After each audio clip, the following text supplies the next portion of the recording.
गुरु वृंदावन बिहारी लाल की, श्री राधा रानी सरकार की। परम मंगल में भगवत स्वरूप अकारण करुणावरुणालय भक्तवांचः कल्पतरु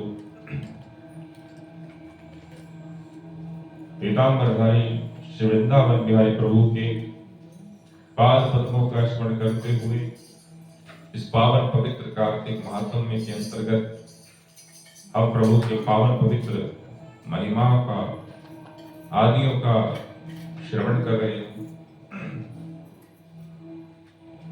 और कथा के अंतर्गत नारद जी महाराज अपने पिता ब्रह्मा जी से कहते हैं, पूछने लगे कि हे महर्षि ब्रह्मन, श्री व्यास जी महाराज और श्री वशिष्ठ जी किस प्रकार गृहस्थ आश्रम को सबसे श्रेष्ठ आश्रम मानते हैं,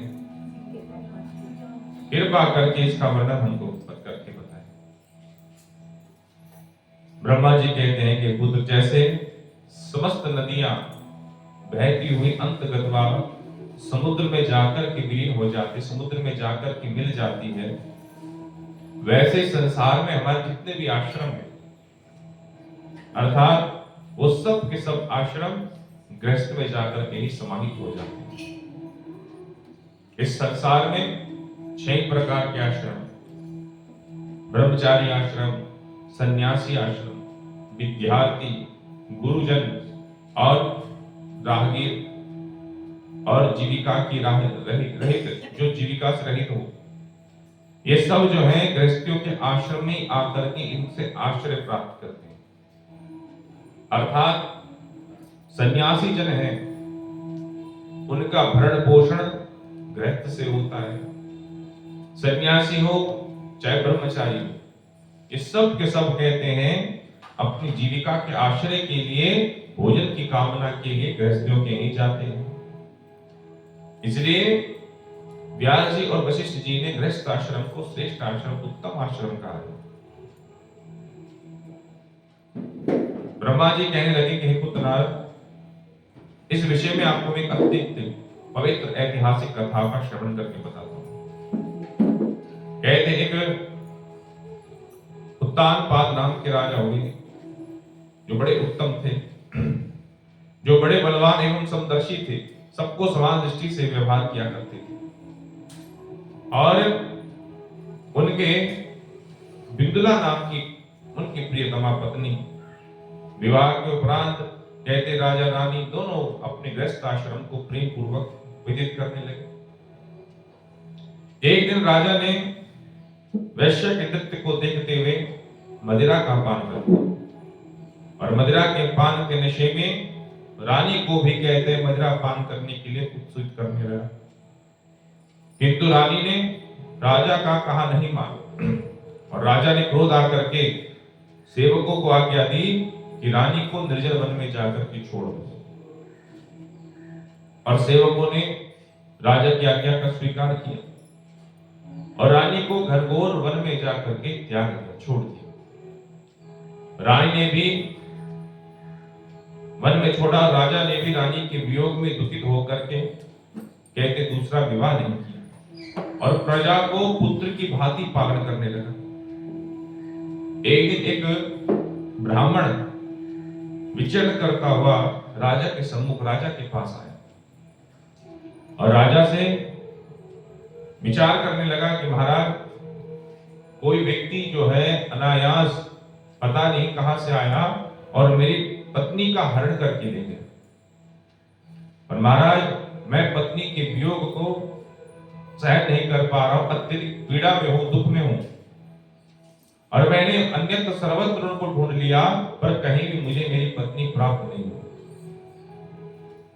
तो मैं राजन आपकी शरणागति आया हूं, कृपा करके आप मेरी पत्नी को ढूंढ करके ले आए। राजा कहने लगे कि मैं तो जानता भी नहीं आपकी पत्नी को, स्त्री को कौन है, किधर है, कहां है, कैसा उनका रूप है, कैसा स्वरूप है, मैं कैसे ढूंढ करके ला सकता हूं। ब्राह्मण कहने लगे कि राजन, तुम प्रजा का 6ठा भाग लेकर के सबके रक्षक हो, अर्थात हमसे कर लेते हो, तो इसका तात्पर्य बनता है कि आपको हमारे आए हुए सेवकों का, प्रजा का भरण पोषण करना, रक्षा करना, ये सब दायित्व आपका पड़ता है। और मेरी स्त्री प्रभु उस घर में सो रही थी और वहीं से कोई अनायास आकर के उसका हरण करके ले गया। आप कृपा करके मेरी पत्नी को ढूंढ करके अपने कर्तव्य को परिपूर्ण करें। मैं आपके पास आया हूं याचक बन करके। राजा कहने लगा कि मैंने तुम्हारी धर्म पत्नी को, स्त्री को आज तक देखा नहीं है, कैसा स्वभाव है, कैसा रूप है, तो मैं कैसे उनको पहचान पाऊंगा, कैसे उनको मिल पाऊंगा।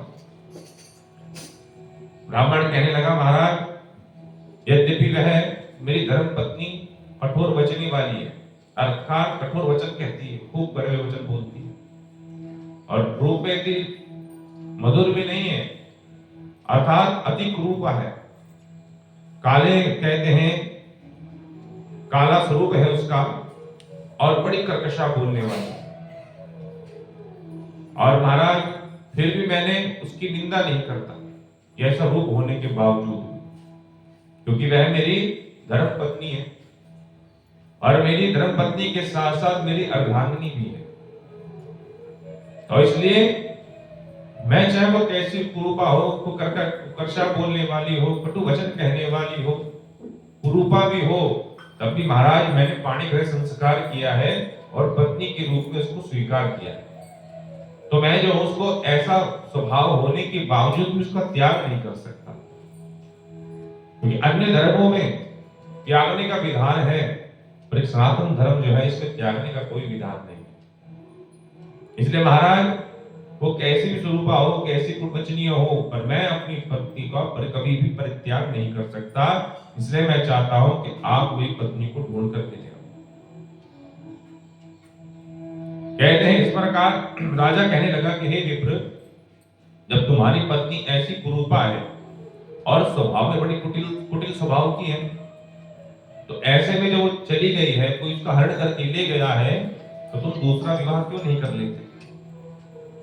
ब्राह्मण कहने लगा कि सुनो राजन, वह स्त्री मेरे धर्म कर्म इन सब की अर्धांगिनी बनकर के मुझे प्राप्त हुई है, और जब हम पाणिग्रह संस्कार करते हैं तो समय देव अग्नियों के सामने, ब्राह्मणों के सामने, परिवारजनों के सामने हम भी वचन धारण करते हैं कि कैसी भी स्थिति हो, कैसी परिस्थिति हो, यह जो है मेरी अर्धांगिनी बनेगी धर्म कर्म हर कार्य की, तो मेरा दायित्व बनता है, मेरा परम धर्म बनता है कि मैं इसकी रक्षा करूं, मेरा दायित्व है।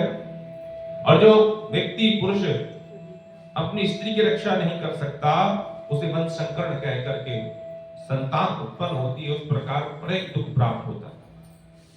उसके पितर जो हैं वे नरकलोक को प्राप्त करते हैं।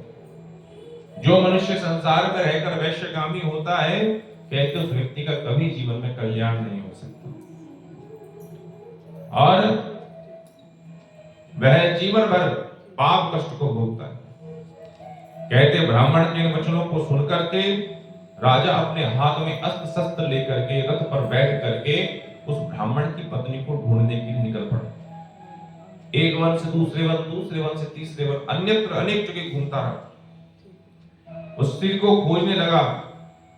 कुछ दूर जाकर के एक आश्रम देखा जिसमें कुशा के आसन पर बैठ करके एक महाराज ऋषि तपस्या में संलग्न थे। राजा ने उनको देख करके उनको प्रणाम किया और पूछने लगा आदर पूर्वक कि महाराज, मेरा नाम उत्तानपाद का पुत्र हूं राजा, मगर मैं यहाँ किस कारण से आया हूं? राजा कहने लगे कि महाराज, मैं जो हूं यहाँ पर एक ब्राह्मण की स्त्री जो उसका हरण कोई दुष्ट करके ले गया, और उस ब्राह्मण के अनुरोध पर मैं उसकी पत्नी को ढूंढने के लिए यहाँ आया हुआ हूं। परंतु आपने मुझको पाद्य अर्घ से आपने मेरा स्वागत नहीं किया। मैं राजा हूं और आपने कोई भी आदर सत्कार नहीं किया, तो उसका क्या कारण है? ऋषि कहने लगा, सुनो राजन, तुम अर्ध योग के योग्य होते हुए भी अर्थात अर्घ के योग्य होकर के भी योग्य के पात्र नहीं हो। बोले क्यों महाराज, क्या मेरे अंदर वो योग्यता नहीं कि मैं आपके दिए अर्घ को स्वीकार कर सकूं, आपका सम्मान, अपना सम्मान आपके द्वारा किया हुआ ना स्वीकार कर सकूं? क्यों नहीं इस पात्र का? तो ऋषि कहते हैं कि क्योंकि तुमने अपनी विवाहित नित अपराध पत्नी को कहते तुमने वन में त्याग दिया। और जहां स्त्री का यह धर्म है कि वह अपने पति के तनमन से उसकी सेवा करे, उसकी आज्ञा का पालन करे, वहां पुरुष का कभी धर्म नष्ट नहीं होता। और जहां पर स्त्री का सम्मान होता है, स्त्री का पूजन होता है, सम्मान होता है, कहते वहां पर देवता आकर के, रमण अर्थात देवता आकर के विराजमान हो जाते। यत नारीत्य पूज्यन्ते रमन्ते तत्र देवता, वहां देवता रमण करते हैं, भ्रमण करते हैं जहां पर स्त्री का सम्मान होता है। और तुमने अपनी धर्मपत्नी का मान सम्मान दूर, उसकी रक्षा का भी तुमने सोचा नहीं कि मेरा दायित्व बनता है कि उसकी रक्षा करना, और तुमने उसको वन में त्याग दिया। और जिस घर में उसका अनादर होता है उस घर का कभी कल्याण नहीं होता। इतना सुनकर के राजा जो है लज्जित हो गया और पूछने का, भगवान आप भूत भविष्य वर्तमान तीनों लोगों को जानने वाले हैं, कृपा करके बताएं कि मेरी स्त्री कहाँ है और वह ब्राह्मण की स्त्री कहाँ है, कृपा करके दर्शन करके बताएं महाराज। कहते हैं ऋषि ने ध्यान लगाया और कहा कि सुनो राजन, जो विप्र ब्राह्मण की पत्नी है उसे आदि का पुत्र बलाग नाम का दैत्य उसका हरण करके ब्राह्मणी को उपलाहवर्त नाम के वन में लेकर के चला गया। तो तुम जाओ और उसको ढूंढ करके ब्राह्मण को पुनः वो प्रदान कर दो। राजन ने मुनि के वचनों को सुनकर के प्रणाम किया और रथ पर पुनः सवार होकर के मुनि के बताए हुए उपलाहवर्त नाम के वन में जा पहुंचा। वहां जाकर के देखा कि स्त्री बिल्व फल खा रही थी, बेल का फल खा रही थी। जैसा ब्राह्मण ने बताया था कहते वैसे ही रूप उस स्त्री का देखा। राजन ने जाकर के उसको पहचान कर कहा कि हे कल्याणी, तुम इस वन में क्यों आई हो? तो ब्राह्मणी कहने लगी, महाराज मुझे अर्धरात्रि में तथा अतिरात्र नामक एक ब्राह्मण की पुत्री हूं और विलास नाम के ब्राह्मण की स्त्री हूं। मैं अपने घर में अकेली थी, सो रही थी कि तभी अचानक ये बलाक नाम का दैत्य आया और मुझे हरण करके यहाँ ले आया। यद्यपि इसने यहाँ मुझे कोई कष्ट नहीं दिया और ना ही इसने मेरा कोई सतीत्व भंग किया, स्पर्श करने की चेष्टा नहीं गई, परंतु फिर भी मैं यहाँ अति दुखी हूं। राजा ने पूछा है कि ब्राह्मणी, ये राक्षस कहाँ गया? तुमने कहा तुम्हारे पति का मुझको आदेश था तुम्हें लाने का। ब्राह्मणी ने कहा कि वह तो अमुक नाम के वन में गया हुआ है। राजा ने ब्राह्मणी को बताते हुए उस वन में जा पहुंचा, राक्षस को देखा और राक्षस को देख करके वह दैत्य जो था भय के मारे राजा के चरणों में गिर पड़ा। मैं आपका कार्य शरणागति हूं, राजा कहिए क्या आज्ञा है मेरे लिए, मैं आपका क्या कार्य करूं? राजा ने कहा कि हे निशाचर, तू ब्राह्मणी को क्यों लेकर के आया है? यदि उसको स्त्री बनाना चाहे तो अत्यंत कुरूपा और दुशीला है, और यदि खाना चाहता है तो वैसा कहे। तो किस उद्देश्य से उसको लेकर के आया है? राक्षस ने कहा कि हे राजन, मेरे घर में बहुत सी अप्सराएं हैं, उनको छोड़कर कुरूपा को भोगने के लिए मैं कभी इच्छा नहीं की, ना ही मैं मांस खाता हूं। मैं तो केवल अपने पूर्व जन्म के पाप का प्रायश्चित कर रहा हूं। इस ब्राह्मणी को हर करके लाने का कारण केवल यही है कि इसका पति राक्षस को मारने का मंत्र जानता है। जब हम यज्ञ में अन्न को ग्रहण करने के लिए आते हैं तो यह हमको वहां से भगा देता है, और सब यज्ञों का यही आचार्य होता था लगभग। और मैं तब से ब्राह्मण को दुखी देखने के लिए मैंने इसकी स्त्री का हरण करके लाया, क्योंकि बिना स्त्री के पुरुष का कर्म योग्य नहीं होता, वो कर्म भ्रष्ट हो जाता है। ऐसा सुनकर राजा विचार करके, राक्षस भी हमारी निंदा करता है, अर्थात हमें सुना रहा है, मुनि ने भी अर्घ के योग्य का पात्र मुझे नहीं समझा। राजा अपने मन में विचार करता रहा कि राक्षस हाथ जोड़कर कहने लगा कि हे राजन, आप अब प्रसन्न पूर्वक मुझे जो आज्ञा देंगे मैं उस कार्य को अवश्य करूंगा। राजा ने कहा कि हे निशाचर, तुम इस ब्राह्मणी को जाकर के पुनः के घर छोड़ाओ। जब हम याद करें तब आकर के हमारा कार्य भी सफल करना। राजा की आज्ञा प्राप्त करते ही वह राक्षस तुरंत ब्राह्मणी को उसके घर छोड़ के चला आया। और राजा अपने मन में विचार करने लगा कि हमने अपनी स्त्री का त्याग कर दिया है, अब हम कैसे कौन सा पुण्य कर्म करें जिससे हम पाप से निवृत्त हो सके। राजा ऐसा विचार कर रथ पर सवार होकर के पुनः मुनि के पास आया, प्रणाम करके अपने कर्तव्य को पूछने लगा। मुनि ने कहा कि हे राजन, पुरुष के लिए स्त्री धर्म अर्थ काम मोक्ष चारों पुरुषार्थों को देने वाली कही गई है, और उसके बिना कहते पुरुष का पुरुषत्व तथा इसलोक परलोक दोनों में कभी भी उसको सुख प्राप्त नहीं होता जो उनका त्याग करता है। इसलिए हे राजन, तुमने अपनी नित अपराधी पत्नी का, जिसने कोई अपराध नहीं था, तुमने उसका त्याग किया है। इसलिए जब तक उसको ढूंढो, उसको प्राप्त करो, तब जाकर के तुम अपने जीवन में धन्य हो सकोगे, सुख को प्राप्त कर पाओगे। तब कहते हैं राजन अपनी पत्नी को ढूंढने के लिए यहाँ वहां वन पर भटकने लगा और सर्वत्र ढूंढने लगा। कहते हैं इस प्रकार राजन अपनी पत्नी को शात नामक वन में घूमते हुए देखता था, तो वहीं पर उसे पाताल लोक में ले गया।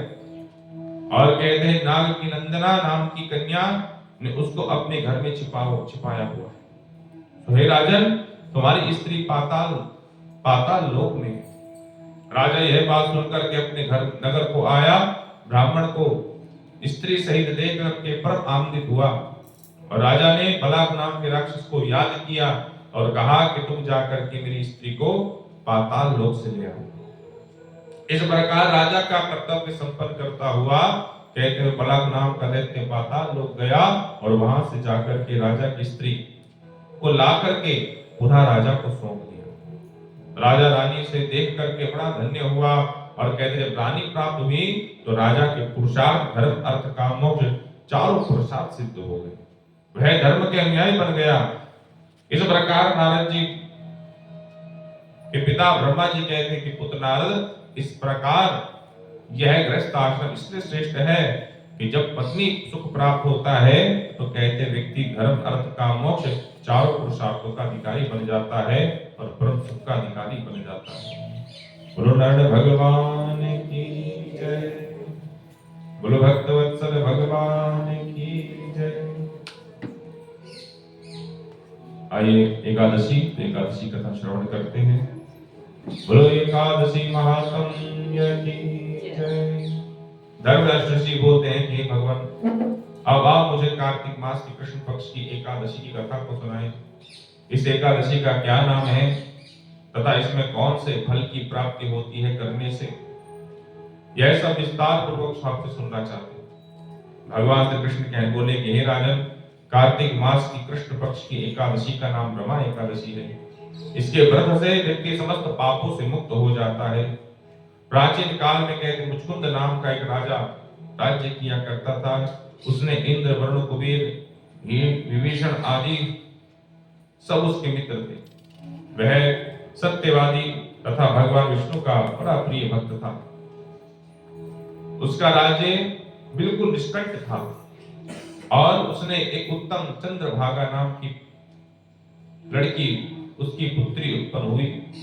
उसने उस लड़की का विवाह राजा चंद्रसेन से पुत्र शोभन के साथ किया। एक समय कहते जबकि वह अपनी ससुराल में थी तो एकादशी पड़ी। चंद्रभागा सोचने लगा कि अब एकादशी समीप आई हुई है, परंतु मेरे पति अत्यंत कमजोर है, इसलिए वह व्रत नहीं कर सकता। परंतु मेरे पिता का तो कठिन आज्ञा है कि दशमी आए तो राज्य में ढिंढोरा पिटवा दिया जाता है कि कोई भी एकादशी में भोजन नहीं करेगा। और जब ये ढिंढोरा शोभन अपनी पत्नी के पास जाकर बोला कि प्रिय, तुम मुझे कुछ उपाय बताओ कि मैं क्योंकि मैं व्रत करूंगा तो अवश्य मृत्यु को प्राप्त हो जाऊंगा, मैं व्रत नहीं कर सकता। चंद्रभागा बोली कि प्राणनाथ, मेरे पति के राज्य में एकादशी के दिन किसी को भी भोजन करने की आज्ञा नहीं। और तो यहाँ मनुष्य की छोड़ो, हाथी घोड़ा ऊंट पशु भी आदि को भी कहते तृण अन्न जल आदि ग्रहण नहीं कराया जाता। फिर यहाँ मनुष्य भोजन कैसे कर सकता है? यदि आप भोजन करना चाहते हो तो इस स्थान को त्याग करके कहीं और चले जाओ, दूसरे स्थान चले जाओ, क्योंकि यदि आप इस स्थान पर रहोगे तो आपको अवश्य व्रत करना पड़ेगा। उस वक्त शोभन बोला कि हे प्रिय, तुम्हारा कहना बिल्कुल सत्य है, अब मैं व्रत करूंगा और अवश्य करूंगा, भाग्य में जो लिखा है वो देखा जाएगा। ऐसा विचार करके उसके पति शोभन ने कहते व्रत किया और भूख प्यास से अत्यंत दुखी होकर के पीड़ित होने लगा। और सूर्य भगवान भी अस्त हो गए। जागरण के लिए रात्रि हुई तो वह रात्रि शोभन को बड़ी दुखदाई व्यक्त होने लगी, क्योंकि भूख के मारे प्राण निकल रहे थे। दूसरे दिन प्रातः काल कहते शोभन जो है व्रत के कारण कहते वो इस संसार को त्याग करके मृत्यु का ग्रास बन गया। राजा ने अपने मृतक शरीर को दहन कर दिया। चंद्रभागा अपने पति की आज्ञा अनुसार अग्नि में दहन ना हुई, परंतु पिता के घर में ही रह करके उत्तम साधन करने लगी। रमा एकादशी के प्रभाव से कहते शोभन जो था वो मंदराचल पर्वत पर जाकर के धन धान्य युक्त होकर के शत्रु से रहित होकर के उत्तम राज्य में निवास करने लगा। उसके महल में रत्न स्वर्ण आदि के आभूषण खंभे व्याप्त होने लगे। वहां पर वह स्वर्ण तथा मणियों से सिंहासन पर सुंदर विराजमान होकर के आभूषण से युक्त होकर के विराजमान रहने लगा।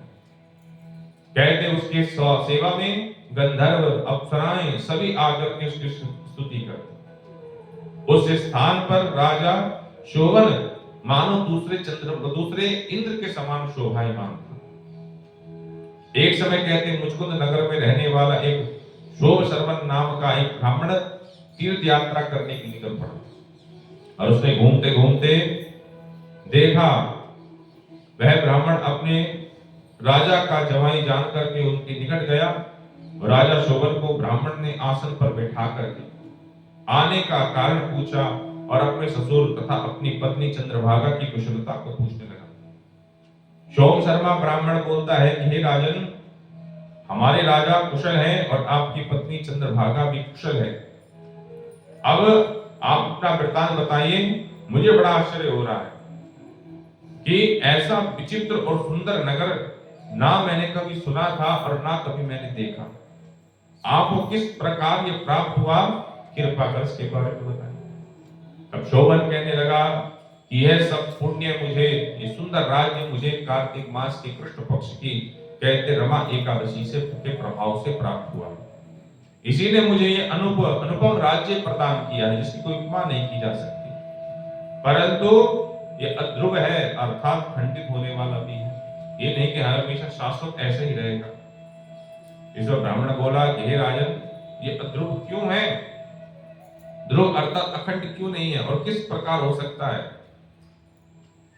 तब राजन कहने लगा कि महाराज, ये देव है और अश्रद्धा पूर्वक मैंने जो व्रत किया था, रमा एकादशी का व्रत किया था, उसके प्रभाव से राज्य तो मिला, पर अश्रद्धावान किया, इसलिए ये अखंड है, अखंड नहीं है, अध्रुव है।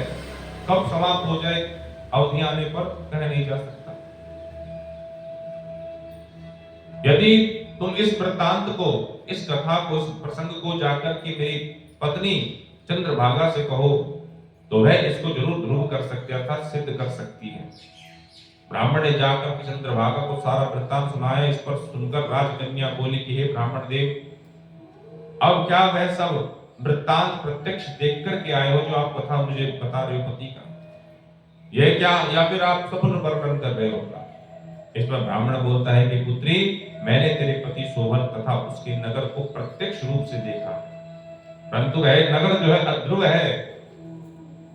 तुम कोई एक ऐसा उपाय करो जिससे वह राज्य ध्रुव हो सके, खंड हो सके, शाश्वत हो सके। इस पर चंद्रभागा बोलती है कि हे महाराज, आप मुझे इस नगर में ले चलिए मैं अपने पति को देखना चाहती हूँ और मैं अपने इस व्रत के प्रभाव से, एकादशी व्रत के प्रभाव से उस राज्य को ध्रुव अर्थात अखंड बना दूंगी।